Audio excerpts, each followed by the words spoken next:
My fiance cheated with my brother, caught them, and gave them what they deserved.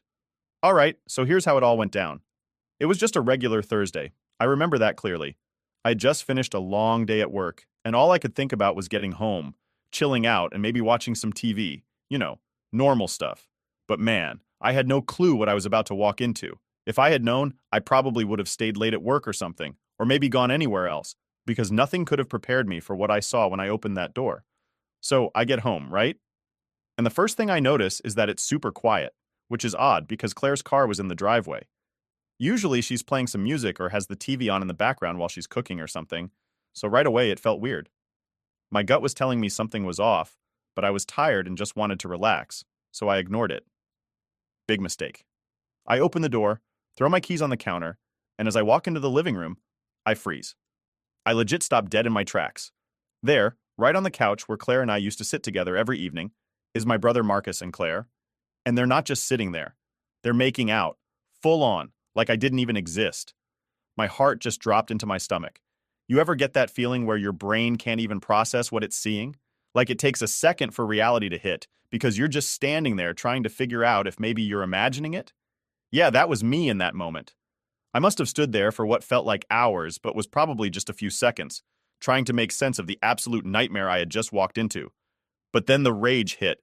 I snapped out of it, and before I knew what I was doing, I rushed over to the couch and grabbed Marcus by his shirt. I yanked him off of Claire, and my first instinct was to punch him right there. I was shaking with anger. My fist was balled up so tight I thought I'd break my own hand. But then Claire, she starts screaming, begging me not to hit him. Can you believe that? She was more worried about him than me. Like, who cares that her fiancé, the guy she promised to spend the rest of her life with, just caught her cheating? No, her first thought was to protect Marcus. That just pissed me off even more. And then she says it, the words that will forever be burned into my brain. We've been thinking of a way to tell you for a while now. This isn't the first time we've been together. I swear it felt like the ground opened up beneath me, like I was free falling into some nightmare I couldn't wake up from. She continued, please don't hate us, but we love each other. Love each other? I couldn't believe what I was hearing. I was so blindsided, I couldn't even respond right away. My whole world was collapsing in front of me. My fiancé and my brother, my own flesh and blood, and then she had the audacity to say, if you hurt him, you hurt me. That was it. Something inside me just broke. All the anger, all the shock, it just drained out of me. I felt hollow. I let go of Marcus and I just stood there, staring at both of them, tears welling up in my eyes. I didn't know what else to do. There were no words for the kind of betrayal I was feeling in that moment. I turned to Claire, barely able to hold myself together, and through the lump in my throat, I said, get out. That's all I could manage. I just wanted them both out of my sight. I didn't want to see them ever again. I didn't want to hear their excuses or explanations. They had already said enough. I was done. Marcus tried to say something, maybe to defend himself or whatever, but I cut him off. I said get out, I shouted, my voice cracking with all the emotions I was trying to hold back. Claire started crying like she was the victim in all of this, but I didn't care. I didn't have any sympathy left for her. Not anymore. They both left, and as soon as that door shut behind them, I collapsed onto the couch, the same couch I had just ripped them apart on, and I cried. I'm not ashamed to admit it. It felt like my heart had been ripped out and stomped on. Everything I thought I knew about my life, about my relationships, was suddenly gone. I don't even know how long I sat there, just staring at the wall, replaying what had just happened over and over in my head. How could I have missed the signs? How long had this been going on? I trusted both of them. Claire and I were supposed to get married. Marcus was supposed to be my best man for crying out loud. The betrayal was too much. My mind was racing, flipping between anger, sadness, and complete disbelief. It felt like I was drowning in my own thoughts, unable to make sense of any of it. I kept asking myself, how could they do this to me? I picked up my phone at some point, not even sure what I was going to do with it. Call someone? Text Claire and Marcus? Yell at them some more? But I couldn't. I couldn't bring myself to reach out to anyone because I didn't want to talk about it. How do you even explain something like that to someone? Hey, my fiancé and my brother just ruined my life. Yeah, not exactly a fun conversation starter. After what felt like forever, I managed to pull myself together enough to get off the couch. I walked around the house in a daze, looking at all the little things that reminded me of Claire. Her shoes by the door, her jacket hanging on the coat rack, the framed picture of us on the mantel. It all felt so meaningless now. I grabbed the picture frame and threw it across the room, shattering the glass. It felt good to break something. At least it was a physical release of all the pent-up anger that was eating me alive inside. By the end of the night, I had packed up everything that reminded me of her. Every trace of her was gone from my house, just like she was gone from my life. But no matter how much stuff I got rid of, I couldn't shake the feeling of betrayal that lingered in every corner of my mind. That night, I lay in bed staring at the ceiling, unable to sleep. My mind kept replaying the moment I walked in on them, over and over, like some kind of cruel nightmare I couldn't escape.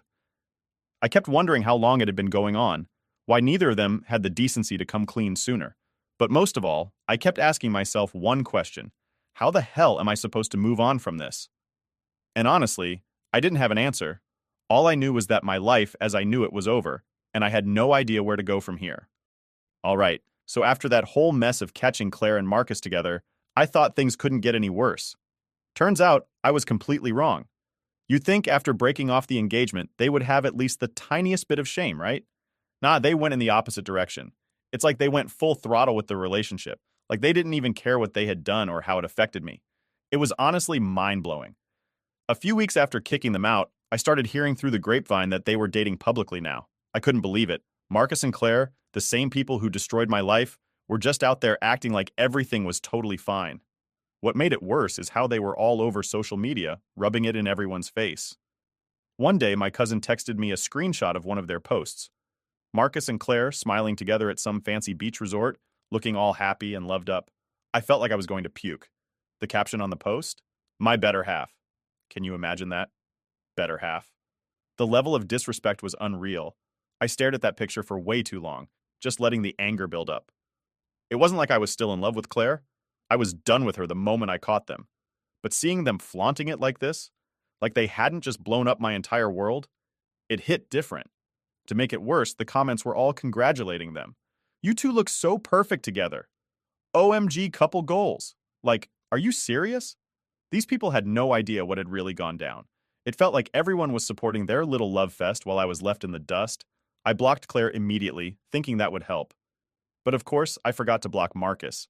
So a few days later, I'm scrolling through my feed, and there he is again. Another post. This time they're at some romantic dinner, all cozy with candles and wine. It was like they were going out of their way to show off. That was it for me. I blocked him too. I didn't need to see that trash every time I opened my phone. After that, I tried to move on. I focused on work, hung out with friends, and just tried to forget about everything. But even when I wasn't thinking about it, people kept bringing it up. It was like no matter where I turned, I couldn't escape this nightmare. Family members would call to check on me, asking how I was doing, and every time they'd eventually circle back to Marcus and Claire. Have you heard from Marcus? How's Claire doing? Are you okay? Like, come on, people, stop acting like they were the victims. I had to fake being okay all the time just so people wouldn't keep asking me the same questions over and over. I didn't want to keep talking about it. But eventually, I couldn't hold it in anymore, so I started telling people the truth about what I was going through. I told my friends everything, about how it felt like I was drowning in betrayal, how angry and hurt I was. They were awesome, honestly. They reached out to Marcus and told him exactly what they thought about him. They weren't going to let him get away with what he did, not without knowing how bad he messed up. I appreciated that, even though it didn't change anything. And as for Claire, I had no idea what she was thinking. She didn't even try to reach out to apologize or explain herself after that night. It's like she had just erased everything we'd been through. I was nothing to her now, just some obstacle she had to get around to be with Marcus. It hurt, but what could I do? Time passed, and while I was hoping this whole thing would burn out, it didn't. Marcus and Claire kept going strong. Months later, they were still together, and my worst fears came true. My parents, who were so mad at them at first, started to soften up. I remember one night when I was over at my parents' house, and my mom brought it up. She was acting all casual, like she was testing the waters. You know, I've been thinking, maybe Marcus and Claire really do love each other. They've been together for a while now. She said it like she was trying to convince herself. I couldn't believe what I was hearing. My own mom, the one who was furious at Marcus, was now making excuses for them? I snapped at her. Love each other? They tore my life apart, and you're just going to act like that's okay now? But she didn't back down. I'm just saying maybe it's time to move on. People make mistakes, James. Maybe we should try to forgive them. I couldn't even respond to that. I just sat there, staring at her like she was a stranger. Forgive them? After everything? It felt like a punch in the gut, like my own family was slowly turning their back on me. My dad didn't say much, but he didn't disagree either, which was even worse. Thanksgiving rolled around, and I really didn't want to go. I knew it was going to be awkward as hell, but my mom begged me to come. She pulled out the guilt card, it's family. We should all be together for the holidays. So, against my better judgment, I went. The moment I walked into the house, I knew I'd made a mistake. There they were, Marcus and Claire, sitting together at the table like nothing had happened. My mom, of course, had conveniently forgotten to tell me they were coming. The dinner was beyond awkward. Every time I glanced over, there they were, holding hands under the table like they were the star couple of some cheesy romance movie. I wanted to puke. My mom kept trying to steer the conversation away from anything that might cause drama, but it wasn't working. The tension was so thick you could feel it. And then, to make it worse, my mom started complimenting Claire. "She's been doing so well at her new job," she said, like we were all just one big happy family. Marcus chimed in, all proud, talking about how amazing Claire was. I just sat there, clenching my fists under the table, trying not to lose it. Finally, I couldn't take it anymore. I cut in, "Are we really going to sit here and pretend like everything's fine?" Everyone went silent. My mom gave me this pleading look like, "Please, not now," but I wasn't having it. Marcus, of course, had to say something. "Look, we know we messed up, but we're trying to move forward. Maybe you should too." That was it. I was done. I stood up and told them I couldn't do this anymore. I wasn't going to sit there and watch them play house while I was expected to just get over it. I left the house without looking back. After that, I stopped going to family events. I couldn't deal with the fake smiles and forced conversations. Marcus and Claire were out there living their best life, while I was left to pick up the pieces. And what made it worse? My own family was slowly starting to act like they were the victims, like I was the one holding onto the past too tightly.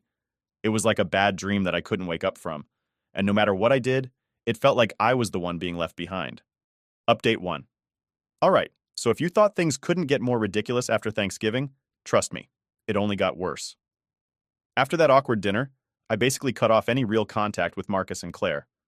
I wasn't going to family gatherings, and I avoided them like the plague. I figured, okay, if I distance myself, I can start to heal. But nope, that wasn't going to happen. Not with the way my family was acting. A few months went by, and I was doing my best to rebuild my life. I focused on work, started going to the gym more, tried to hang out with friends. Just anything to get my mind off the betrayal. And for a little while, it was working. I wasn't checking their social media, I wasn't asking about them, and I told everyone around me that I didn't want to hear anything about Marcus or Claire. I figured, out of sight, out of mind, right? But then, one random afternoon, I got hit with the news I never wanted to hear. I was just sitting at home, scrolling through my phone, and suddenly my family group chat starts blowing up. At first, I didn't pay much attention to it, because usually it's just my mom sending dumb pictures or my uncle making plans for some BBQ. But then I see Marcus's name pop up. And before I could even stop myself, I clicked on the chat. There it was. Marcus had dropped a bomb in the group chat. Not literally, but you know what I mean. He and Claire were moving in together.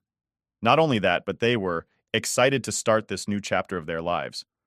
I swear my blood pressure must have skyrocketed at that moment. It wasn't just the fact that they were moving in together that hit me, it was the reactions. I scrolled through the messages, and one by one my family members were congratulating them. My mom, she was so happy for them and said she couldn't wait to visit their new place. My dad, he said he was proud of them for taking the next step. Even my cousin, who had been on my side before, sent a "Congrats, you guys deserve it" message. Deserve it? How could they deserve anything after what they did to me? I couldn't help myself. I started typing furiously in the chat. I told them all exactly what I thought, asking if they had completely forgotten what Marcus and Claire had done. I reminded them how they betrayed me, how they ruined my engagement, and now everyone was acting like it was no big deal. I let it all out. The chat went dead silent after that. I could imagine everyone reading my messages, sitting there in awkward silence, probably thinking, well, that's uncomfortable. My mom, of course, tried to calm things down, sending some message about how we're still family and it's time to move on. But I wasn't having it. I told them flat out that I wasn't going to support Marcus and Claire's relationship, not after everything that happened. Things got heated pretty fast after that. Some family members started jumping in, telling me to let go of the past, that everyone makes mistakes, and that I was being too harsh. It felt like I was the one in the wrong, like somehow I was the bad guy for not being okay with all of this. My uncle even said, "If they're happy, isn't that what matters most?" That was the final straw for me. I told them, if their happiness comes from stabbing me in the back, then no, I don't care about their happiness. After that, I left the group chat. I didn't want to hear from anyone anymore. It was clear that my family had made their choice, and it wasn't me. A couple days later, my mom called me. I didn't answer the first few times because I knew she was going to try and smooth things over, but eventually I picked up. She immediately launched into this whole speech about how she understood how hurt I was, but that Marcus was still my brother, and we needed to find a way to move forward as a family. I wasn't even mad anymore. I was just tired. I told her flat out, "Look, I'm not going to pretend like I'm okay with Marcus and Claire. I don't care how serious they are. I don't care if they get married tomorrow. They betrayed me, and I'm not going to support their relationship." She sighed like she was disappointed in me, but I wasn't going to let her guilt me into anything. She started going on about how holding on to grudges wasn't healthy, and how I needed to find a way to forgive them for my own sake. I cut her off and told her, "Mom, I'm not holding a grudge. I just know my worth. And if my own brother and fiancé couldn't respect me enough not to sneak around behind my back, then they don't deserve my forgiveness." She was quiet after that, and we ended the call on an awkward note. I knew she wasn't going to drop it, but I also knew I wasn't going to change my mind. It wasn't about being angry anymore. It was about respecting myself enough to not let people who betrayed me walk all over me. But here's where it gets even more ridiculous. A few weeks after that phone call, I get this formal-looking letter in the mail. I thought it was some boring bill or whatever, but when I opened it, my heart dropped. It was a wedding invitation. Marcus and Claire were getting married. And guess what? The invitation wasn't just addressed to me, it was addressed to me as the best man. I couldn't believe the nerve of them. They really thought I'd stand next to Marcus on his wedding day? They thought I'd be okay with standing there, watching him marry the woman who was supposed to be my wife? It was like a slap in the face. I tossed the invitation in the trash and didn't even bother responding. But of course, the wedding drama didn't end there. A few days later, Marcus called me. He sounded all cheerful, like nothing had ever happened between us. He asked if I got the invitation and if I was excited for the wedding. I kept my voice calm, but inside I was boiling. I told him, "I'm not coming to your wedding, and you should have known that before you even sent the invitation." He tried to reason with me, saying how he wanted me to be there, how it would mean so much to him if I was the best man. He said something about how we were brothers and that brothers should always have each other's backs. I laughed. I couldn't help it. I told him, "You had my back, huh? Is that what you were doing when you were sneaking around with Claire behind my back? Was that having my back?" Marcus went silent after that. He knew he had no defense, no excuse. He mumbled something about how he was sorry, but I cut him off. I told him, "I'm not coming to your wedding, Marcus, and if you ever cared about me at all, you wouldn't ask me to." And with that, I hung up the phone. The wedding was in a few months, but I already knew I wasn't going. It didn't matter what my family said or how much they pressured me. I wasn't going to stand there and pretend like everything was okay because it wasn't. And honestly, I didn't care if they called me petty or stubborn. At least I knew I still had my self-respect. Update 2. Alright, so after the whole wedding invite fiasco, I thought maybe Marcus and Claire would finally get the message that I wasn't going to be a part of their little fairy tale. I ignored any other attempts they made to talk to me, and honestly, I was doing okay with just keeping my distance. I mean, it still sucked, but I was figuring out how to live without all the family drama weighing me down. But of course, that peace didn't last long. About a month after Marcus tried to convince me to be his best man, I got a call from my mom. I wasn't planning to answer because, honestly, every time she called, it was just more pressure about forgiveness and family. But something told me this one was important, so I picked up. She didn't even waste time with small talk. "James, you're coming to the wedding, right?" I couldn't help but laugh.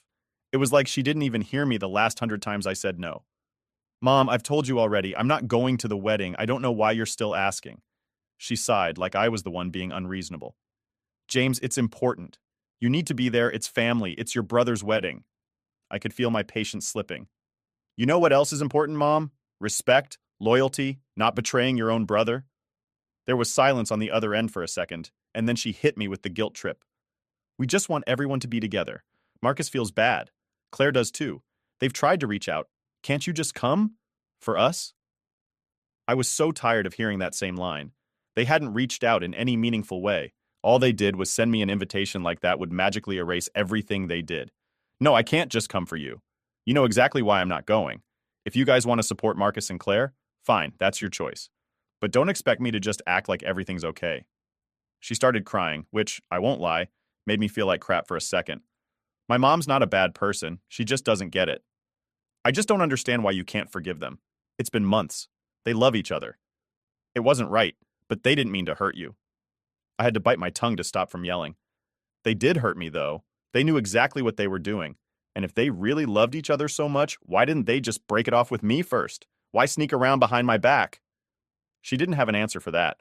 The conversation went in circles for a few more minutes, with her trying to convince me to come and me standing firm. Eventually, she gave up, and we hung up, both frustrated. I thought that was the end of it. But a few days later, my dad called. Now my dad's not one for long conversations or emotional talks, so when he called, I knew something was up. I answered, and his tone was different from my mom's, more serious. "James," he started, "we need to talk about this wedding thing." I rolled my eyes, already knowing where this was headed. "Dad, I'm not coming. I don't know why everyone keeps trying to change my mind." He was quiet for a second, and then he said, "Look, I get it. What Marcus did was wrong, but we're family. At the end of the day, that's what matters." I groaned internally. "Dad, you keep saying family." But Marcus wasn't thinking about family when he went behind my back with Claire. Why is it on me to be the bigger person here? Why can't anyone see it from my side? "I do see it from your side," he said, his voice softer than I expected. "I know you're hurt, and you've got every right to be. But holding on to all this anger, it's only going to hurt you in the long run. Trust me, I've seen it happen." I didn't know what to say. On one hand, I got where he was coming from. I didn't want to be bitter forever. But on the other hand, I wasn't just going to roll over and act like everything was fine. "Dad, it's not about holding on to anger. It's about not letting people walk all over me. If I go to that wedding, it's like saying what they did was okay. And it wasn't." He didn't push back after that. He just sighed and said, "I understand. I won't ask you again. Ask you." It should have felt like a victory, but instead, I just felt empty. I wanted my family to have my back, not just tolerate my feelings. But clearly, they were more interested in keeping the peace than actually standing up for me. Fast forward to the week before the wedding. I had gone completely radio silent with most of my family. I knew they were probably all talking about me behind my back, wondering why I couldn't just get over it. But I didn't care. I had made my decision, and I was sticking to it. Then, I get a text from Marcus. It was the first time he had reached out to me since the whole thing started, and honestly, I wasn't sure I even wanted to read it. But curiosity got the best of me, so I opened it. "Hey man, I know things are messed up between us, but I really want you at the wedding. It wouldn't be the same without you. Can we please talk?" I stared at the message for a while, debating whether to respond or just block his number. Part of me wanted to tell him off, to remind him of all the pain he caused. But another part of me, the exhausted part, just didn't want to deal with it anymore. In the end, I didn't respond. I wasn't ready to open that door again, not after everything he put me through. The day of the wedding came and went. I spent it alone, keeping myself busy with anything I could think of to avoid thinking about what was happening. I knew my family was all there, celebrating, acting like everything was perfect. I wondered if anyone even mentioned me, or if they were too wrapped up in their new happy couple. Later that night, I got a message from my mom. It was just one sentence. "I wish you had been here." I didn't respond. What was there to say? Over the next few days, I tried not to think about it too much. I focused on work, on getting through each day without letting the anger consume me. But the truth is, it was still there, simmering under the surface. It wasn't just about Marcus and Claire anymore. It was about the fact that my family had chosen to move forward without me. They wanted me to be okay with everything, to forgive and forget, but they didn't seem to care about what it was doing to me. And that's when I realized I wasn't just angry at Marcus and Claire. I was angry at my whole family for making me feel like I was the problem, for acting like I was the one being unreasonable, for not standing by me when I needed them the most. That was the real betrayal. Update 3. So here's where things really took a turn. Up until now, I'd been trying to keep my distance, let things go, focus on moving on and all that.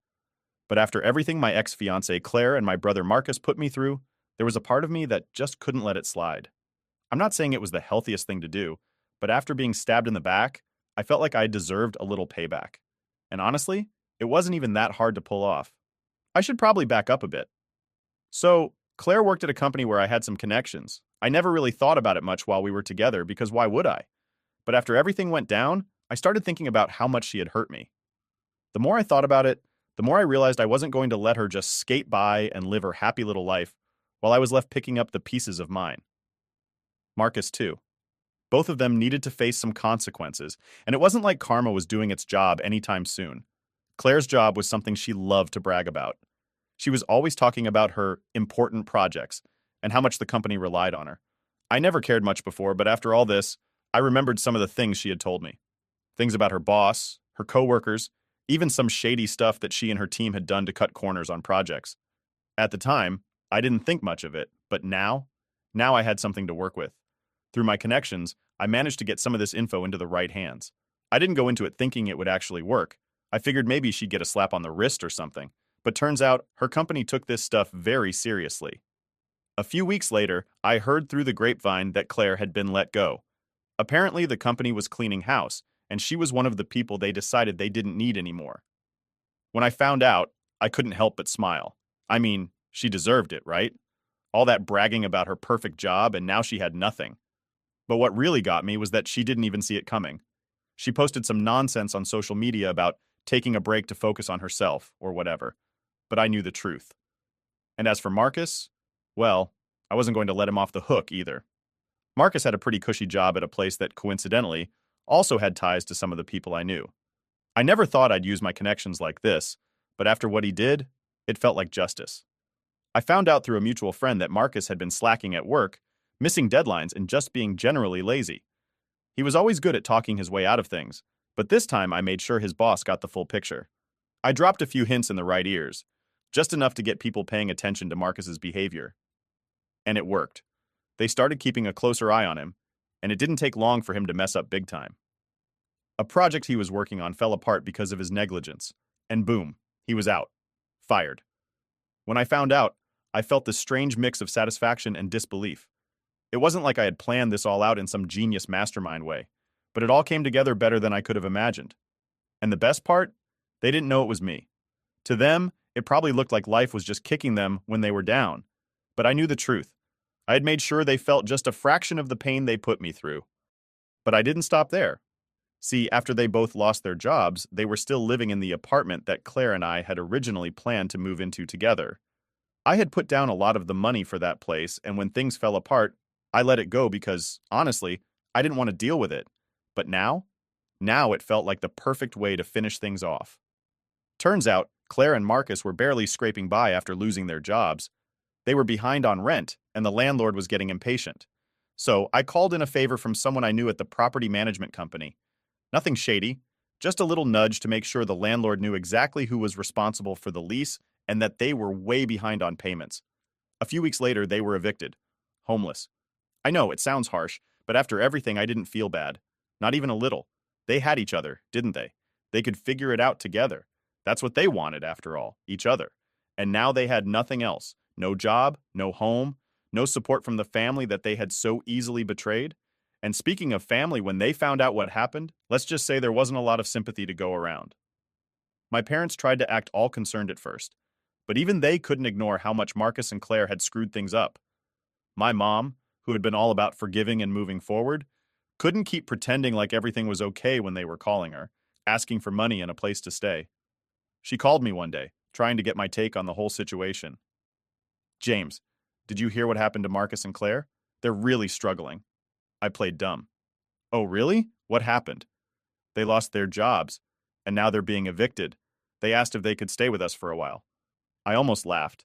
The idea of them crawling back asking for help after everything, it was too perfect. "And what did you say?" I asked, knowing full well my mom wasn't about to let them move back in. She sighed. "I don't know what to do. Your father's against it, but I feel like we should help." I didn't even hesitate. "Mom, they made their bed. Let them lie in it." There was a long pause. I could tell she didn't like hearing that, but deep down, she knew I was right. After a few moments, she finally said, "You're right. I wish things had turned out differently." I didn't. For the first time in a long time, I felt like I had control over my life again. They had taken so much from me, my relationship, my trust, my family's support, but I wasn't going to let them take anything else. In the end, Marcus and Claire were left with nothing but each other, which, if you ask me, is exactly what they deserved. And as for me, I walked away with my head held high, knowing that sometimes karma needs a little push in the right direction. It might not have been the cleanest or most mature way to handle things, but after everything they put me through, I have no regrets.